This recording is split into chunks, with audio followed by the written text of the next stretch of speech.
The resource management process in an organization where project managers need to request resources often culminates in a weekly roundtable meeting. This meeting is typically where staffing decisions are made with respect to who's going to work on what and when. This type of organization is often referred to as having a centralized resource management process.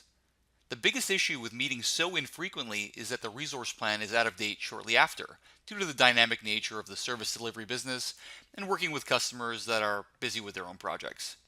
And it's easy to imagine how out of date staffing decisions can lead to missed deadlines and unhappy customers. Here's a good visualization of the overall process. We see project managers, resource managers, and executives involved in the ongoing series of events to staff people to projects.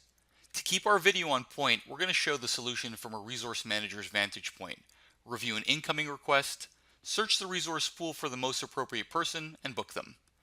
Outside of this process flow, we also want to show how our resource management solution can adapt to the dynamic nature of customer-facing engagements, where resources come on and off projects, and how dates need to shift based on customer priorities.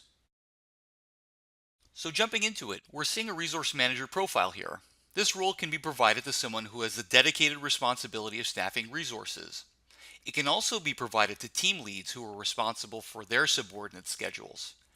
As a resource manager, you can focus on the pending requests that need your attention. This is an incredibly informative view because it shows who is being requested, what projects they're being requested for, who is making the request, when they made the request, when they need the resource, and how long the resource will be needed. And of course, you'll get notified when a new request comes in. If a request is being made for a generic resource, just use the magnifying glass to easily find a possible substitute based on availability. Once you make that substitution, the requester and the booked resource will get notified. Now, certainly things never go according to plan.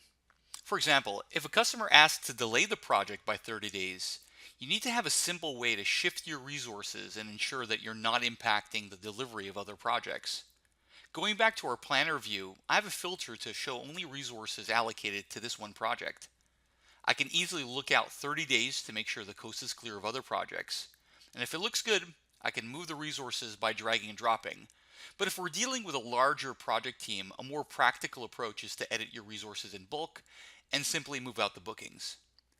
This view also allows me to swap one resource for another had one person been busy in a month's time.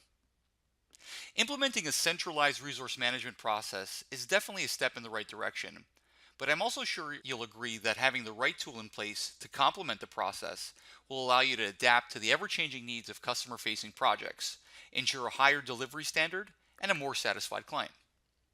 Thanks for watching, and look for additional short videos which help to address the most common operational problems related to a professional service organization.